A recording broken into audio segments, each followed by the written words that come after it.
So let's proceed to our next example, 2.9 page 62 ng book na binigay ko by Hibeler. Ito.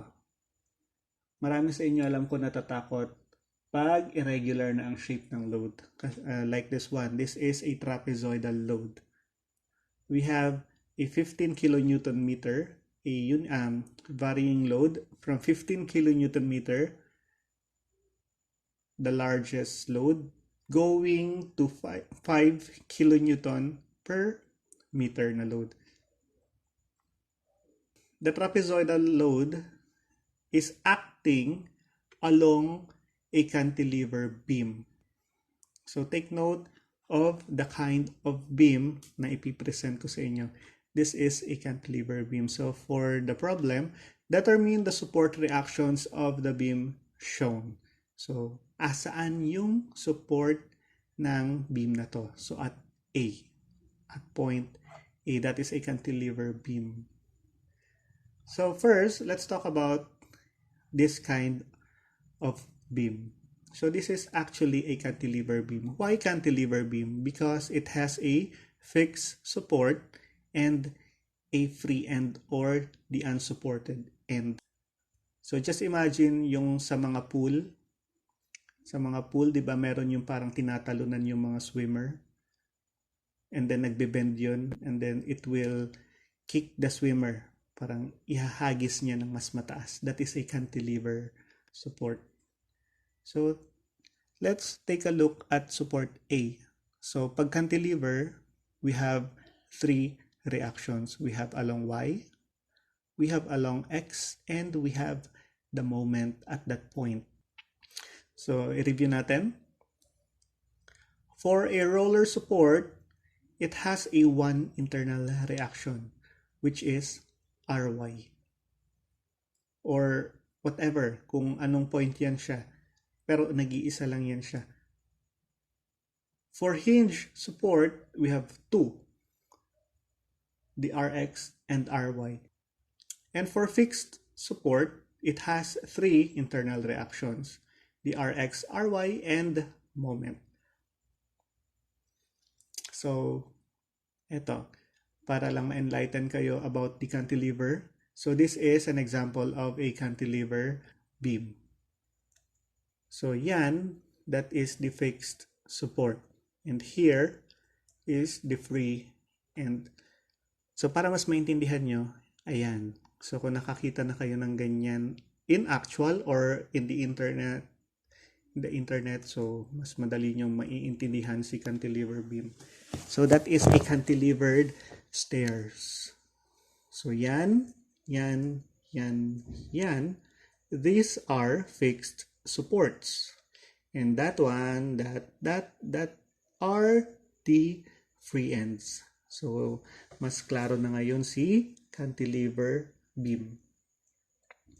So going back to the problem, let's proceed to step 1. Ano ba yung step 1? Assume the direction of the reactions. So this is our beam. Assume natin na yung shear at A, pataas. Yung shear along X, to the right. So positive lahat ang gagawin natin. But, ito, MA, counterclockwise. Kung gusto mong clockwise, walang problema. So step 2. Ayan. We don't have diagonal force or forces. Wala. But, our load is not irregular. Yung regular shape na alam nyo, the rectangular and the triangular. So, naka-trapezoid ngayon. Hahatiin natin sa dalawa si trapezoid. So, what we have done is ginawa nating dalawa yung trapezoid. So, we have underneath is a uniformly distributed load and meron tayong varying load or a triangular load. So, mas madali na. So, this is actually 5 kilonewton meter. Ito lang yan siya. Yung height ng part na to, so yan yung magiging uniformly load ng bottom na to. And for this triangle, so meaning at this point, 0 yan, ha? So, ano yung magiging magnitude ng triangle na to? So, this is simply 15, yung original 15 minus 5. So, ano yan? So, that is simply 10 kilonewton meter. So, yan. So, lagay natin. Saan na yung centroid nilang dalawa? So, may kanya-kanya na silang centroid. This will be the centroid of the bottom rectangle. And this is the centroid of the upper triangle. So, sa centroid, dyan tumatama yung resultant. Dyan. So, let's place all the dimensions. So, that is simply 1/3 of the full length of 12. So, that is 4 meters. So, sana hindi nyo pa nakakalimutan from your mechanics or from your mathematics na ang centroid ng triangle at the larger height is 1/3 of the length of the triangle or the base. And from the zero naman, at from the zero end is 2/3 of the length, which is 12, equals 8 meters. So pag pinag-add mo, 4 plus 8 will give you the total length of 12 meters. How about for the resultant? So simply the area of the triangle. So 1/2 base times height, or 1/2 yung base niya is 12 and yung height niya is 10. So that is simply 60 kilonewtons. Yan ang gagawin natin, yan ang gagamitin natin sa solution natin, yung mga resultant, instead of the shapes na triangle and rectangle. So for the rectangle, the resultant of that uniformly distributed beneath the red broken line is simply the area of the rectangle, which is base times height, or 5 times 12 is equal to 60 kilonewtons. So this is the complete free body diagram of the force system or yung cantilever beam natin. So we have a uniformly distributed load and a varying load. So yan, 60 kilonewtons ang resultant, 60 kilonewtons din ang resultant.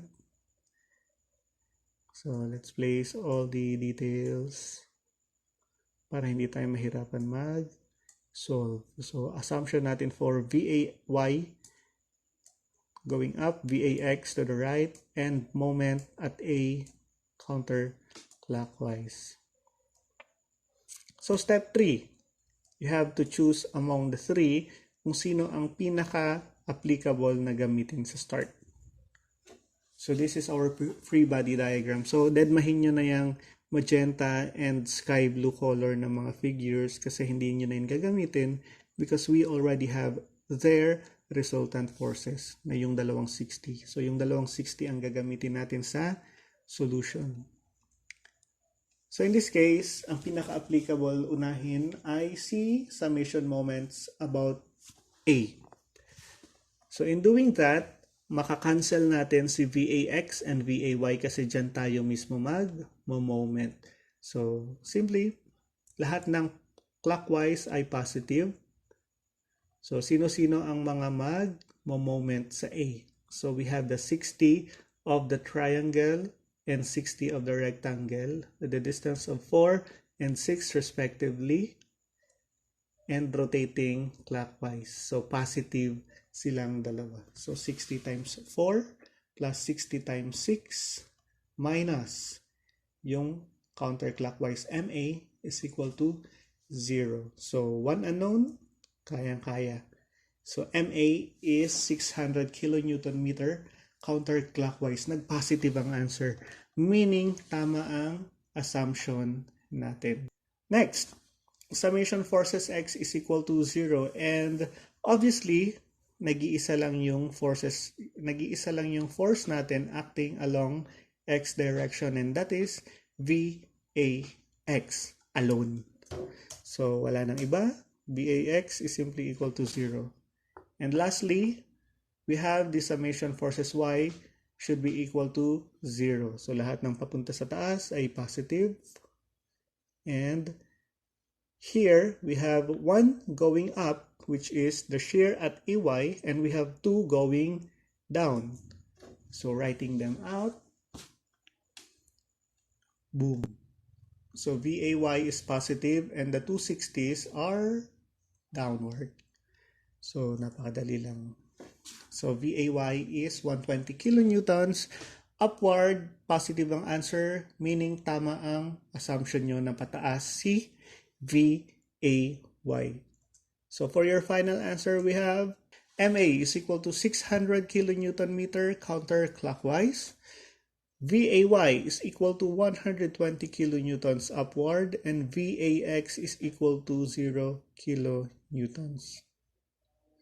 So all our assumptions are correct. So congratulations.